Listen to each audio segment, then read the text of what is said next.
વિધાનસભામાં આપના નેતા ઉમેશ મકવાણાએ નિવેદન આપ્યું। મીડિયા મારફત જે સમાચાર આવી રહ્યા છે તેનું અમે ખંડન કરીએ છીએ। આ વાત ઉમેશ મકવાણાએ કહી છે। તેમણે સ્પષ્ટતા કરી છે કે અમારા ધારાસભ્ય અમારા પક્ષના શીર્ષ નેતૃત્વના જ સંપર્કમાં છે। અમારા કોઈ પણ ધારાસભ્ય રાજીનામા નહીં આપે। ભાજપ ધારાસભ્યોને દબાવીને રાખવા રાજીનામા અપાવે છે। અમારા ધારાસભ્યને દબાવવામાં આવી રહ્યા છે। આપના ધારાસભ્ય લોકોનો અવાજ ઉઠાવી રહ્યા છે। ભાજપમાં જવાથી ગુજરાતના ખેડૂતોનું લેણું માફ થશે। અમુક સવાલો કર્યા અને અમુક સ્પષ્ટતા કરી છે।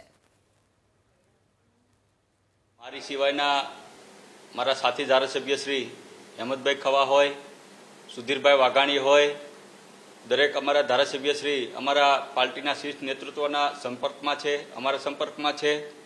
એટલે એક પણ અમારા ધારાસભ્ય શ્રી આમ આદમી પાર્ટીના ભારતીય જનતા પાર્ટીમાં જોડાવાની જે વાત થઈ રહી છે તે માત્ર ને માત્ર અફવા થઈ રહી છે।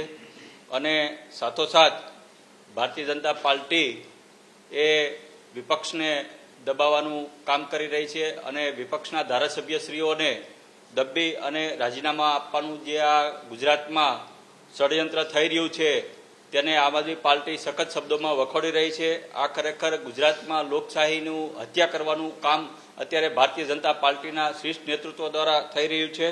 સાથોસાથ આમ આદમી પાર્ટી ગુજરાતમાં ખૂબ નાની પાર્ટી છે, તેમ છતાં પણ ભારતીય જનતા પાર્ટી આ સૌથી નાની પાર્ટીને દબાવવાનો ડરાવવાનો અમારા સાથી ધારાસભ્યોને પ્રયત્ન કરી રહી છે। તેમ છતાં પણ અમારા ધારાસભ્ય ગુજરાતની જનતા માટે અવારનવાર વિધાનસભાના ફ્લોર ઉપર અવાજ ઉઠાવતા આવ્યા છે અને ઉઠાવતા રહેવાના છે।